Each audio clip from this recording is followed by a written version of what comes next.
Good morning, beautiful, lovely human beings, dreamers, goal setters, all of you lovely people out there. It is January, what is it?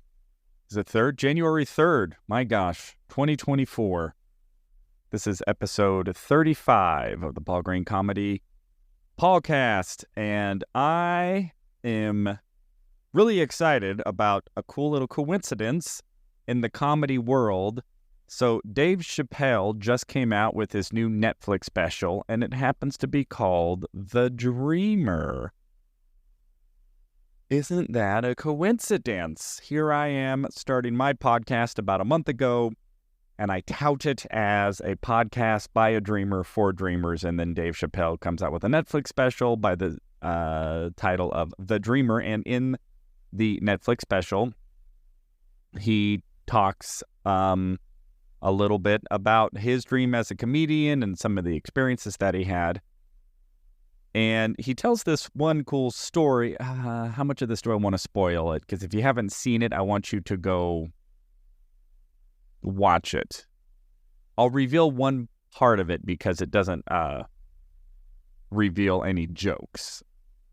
But he talks about this story when he was a young comedian, where he had a big opportunity and some things went wrong. And so he got into a bit of a contentious situation with these individuals. I'm being so vague because, again, I want you to hear the actual story from Dave Chappelle. Go watch The Dreamer. But Dave Chappelle says something that to me was really powerful, and I'm probably not going to be able to quote it exactly, but he said something like, whoever has the biggest dream wins. Did I word that correctly? And it's in the context of he's having this sort of heated argument with these individuals who, in this context, sort of had some power and influence over him. And yet he was so passionate about his dream that he came out on top in that interaction. And, that gave me the chills. And it really just got me to thinking that if your dream isn't big enough and you're not committed enough to it, then somebody else who has a big dream, who is more committed to it, is going to end up absorbing you into their dream.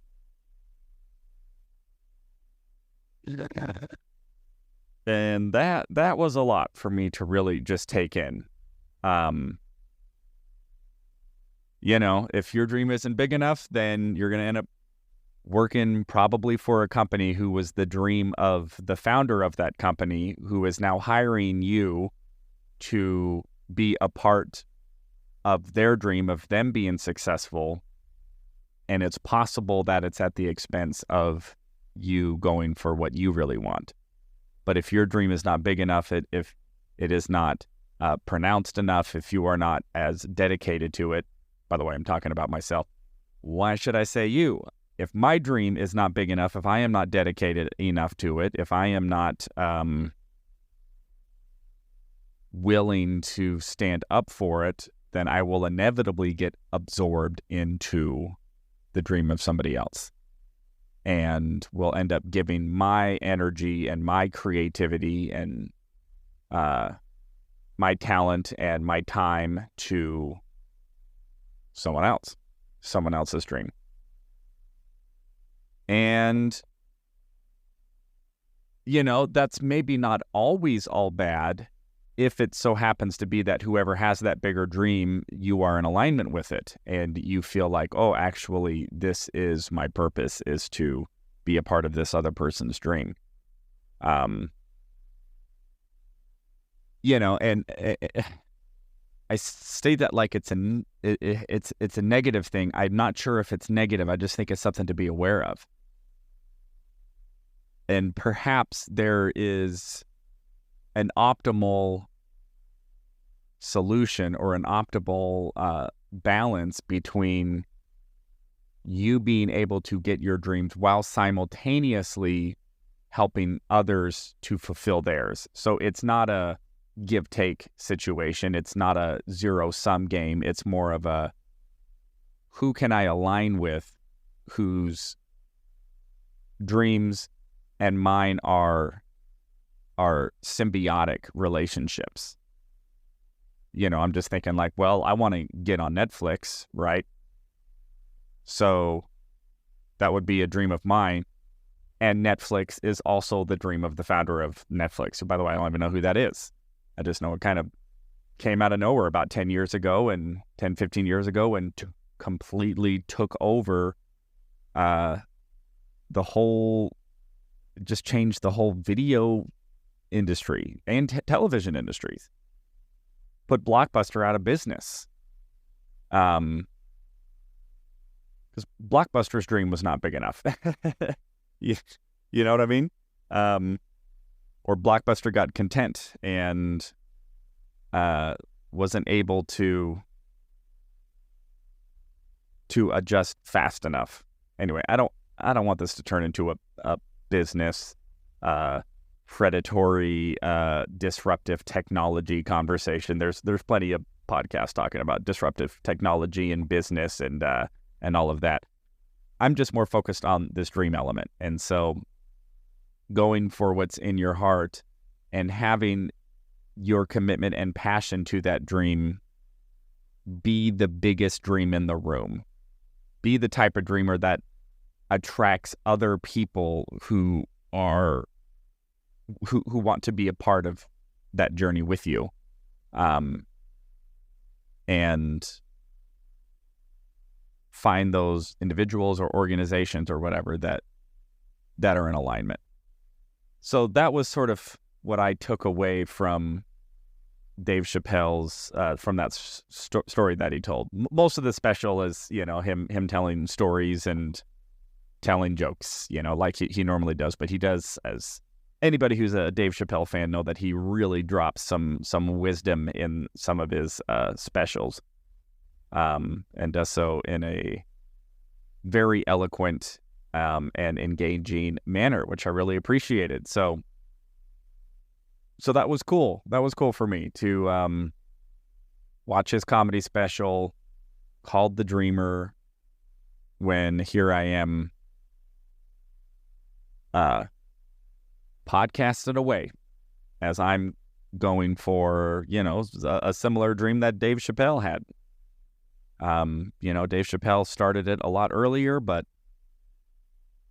here I am. And I don't want to go on this too far because I feel like this is a whole other topic that I could probably spend a whole podcast on. But as much as I look at Dave Chappelle and go, well, he's sort of living the dream that is ultimately mine, which is to be a comedian of that level of success who can, do Netflix specials and can sell out audiences, and tour and get those types of opportunities. I also am aware that his journey actually is not mine, and that my journey is my own. And it can be very discouraging because I think, man, Dave started doing comedy in his teen years. I don't remember how early. I don't remember a specific story, but it might have even been early teens if I'm thinking of the same story. I've heard so many origin stories of comics that I might be mixing what year it was, if he was actually 16 or 17 or but started very, very young and moved to New York and then hustled the New York scene and then started to get opportunities. Was able to get on Dave Letterman very young, and then I think he got Robin Hood Men in Tights, so Mel Brooks knows about him at a pretty young age. He got a Comedy Central special pretty young age, and then he got the Comedy Central sketch show that really helped him blow up. And all of that is happening for him, I think before even the age of 30. don't quote me on the years there, but anyway, his journey started very young. And I went to lunch with a buddy of mine today, and who's a dreamer himself in a very different arena. He's in real estate development, but we've been really good friends for a good 15 years now.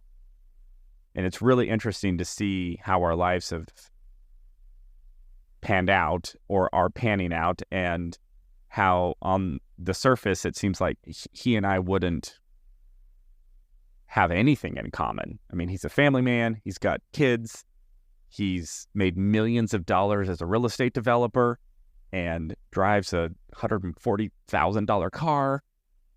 And yet he and I had lunch today at Fazoli's and chatted it up like,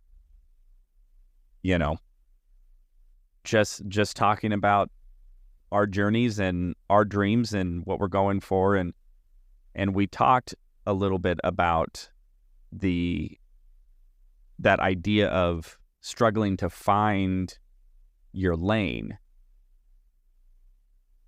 And that was the case with me. I struggled to find my lane, and it didn't. And even when I did find my lane, I didn't have the confidence or the wisdom to know, like, oh, this is my lane. And all of I had so much head trash. I had so much competing influences in my life. I was living other people's dreams. I had a strong religious background. My religion played a gigantic, insurmountable influence in directing how I thought about myself and how I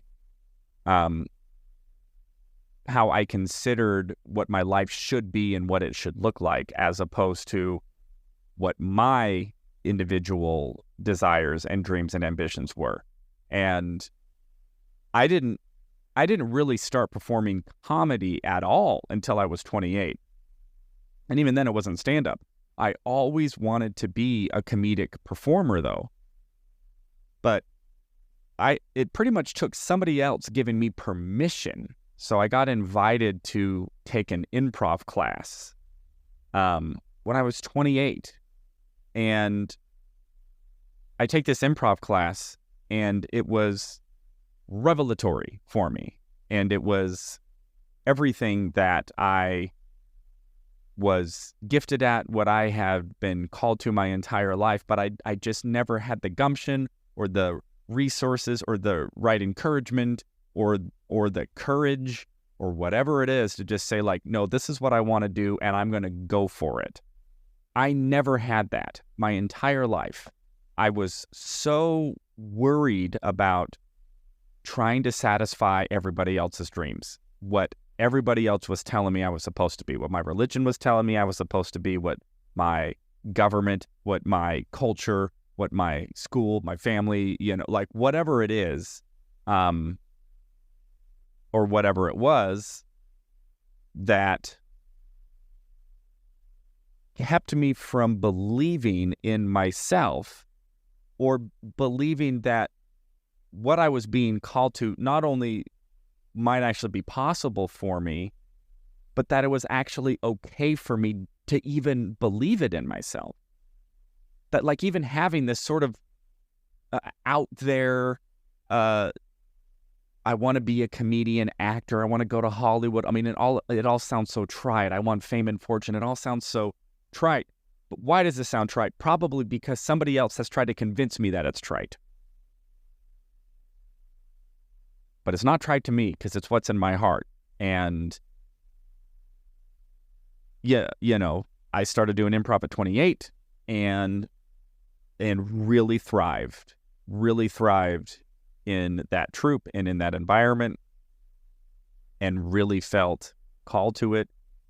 7 years later, I started doing stand-up and was terrified to do stand-up. I still am. Stand-up is still a real challenge for me, and I wouldn't even still be doing it if it didn't keep calling to me. It's the whole, I don't know if you heard that adage, I didn't choose it, it chose me.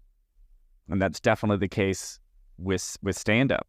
And so anyway, I started doing stand-up in 2014. I moved to Hollywood in 2015, which was so beyond anything I thought I would ever even attempt to do. Would be to go and try to live that Hollywood dream, just as so many performers do by the tens of thousands. And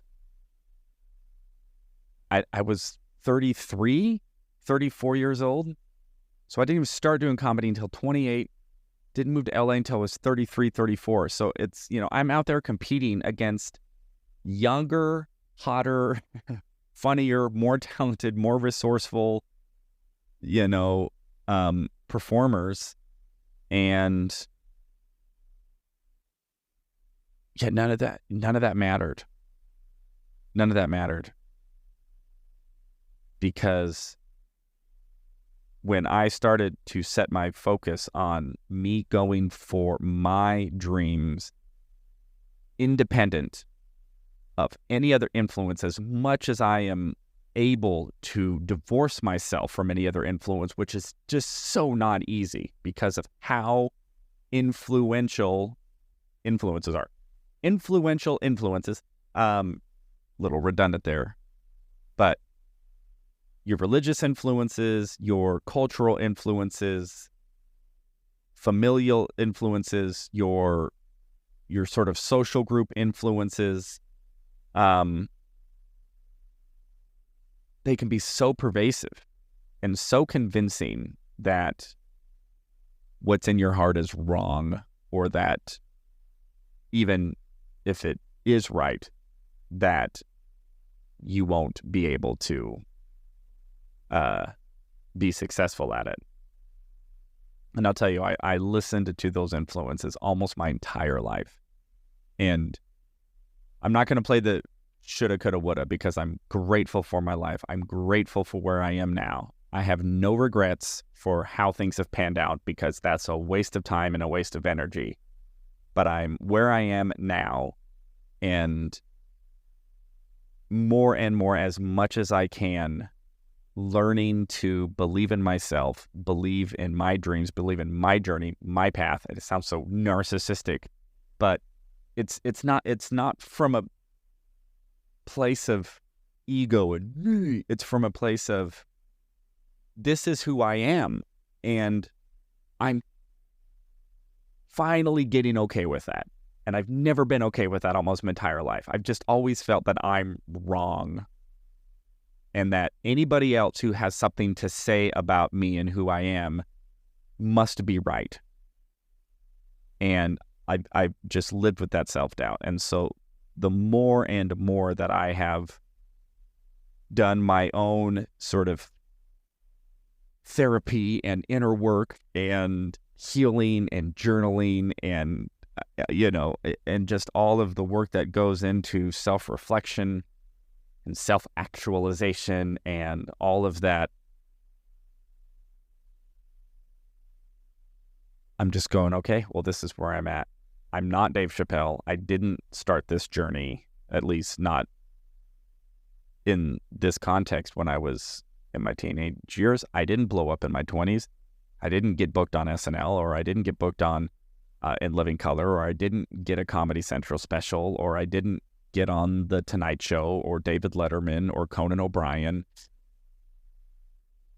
Those things haven't happened for me yet, and they didn't happen when I was young. But so what? It would be very easy for me to go, well, it's too late. It didn't happen. And because it didn't happen then it's never going to happen, whatever it is. But that's not what I feel in my heart. And the best I can do now is be the biggest dreamer in the room and believe in myself and in that dream strong enough that my dream is the one that is the most powerful, like Dave Chappelle had in that experience, which is such a great story. Highly recommend you go and listen to it. So, everybody out there, I believe in you. I want you to get out there and have those experiences of going for what you really, truly want in your life, what's really in your heart, doing your best to understand what influences are either keeping you from going for it, or maybe doesn't actually, or the influences don't actually believe that you can, or that you should, or that you have what it takes. And again, my passion, my belief, and why I'm really what's underneath why I'm doing these podcasts is I want to at least put one positive voice out there of belief, and hope that maybe that voice will cut through some of the noise and the negativity and the criticism and the haters and all of that, and maybe will just help another person or two, or as many as I can, go live a life of their dreams and find the fulfillment and the joy and all of the ups and downs and the good times and the bad times that go with that. But at least it will not be a life of casual, mediocre numbness, which I think is so easy to fall into. I know I definitely have. So, my beautiful, lovely human beings out there, I love you all so much. I hope things are going well, that your new year is off to a great start. I am really excited for this year. I will be hitting the road tonight. I got a good comedian. We're going to do a little road trip. We have 2 casino gigs that I'm really looking forward to. I might try to get him on the podcast. Might be my first guest. Oh. So we'll see how that goes. But until then, I will definitely talk to you tomorrow. I will be traveling, so you will get some more hotel backdrops in the upcoming podcasts. And I look forward to that. Love you all so much. Hope you have a wonderful, Wednesday morning, January 3rd, 2024, episode 35 of the Paul Green Comedy PaulCast. I love you all so much. I'll talk to you tomorrow.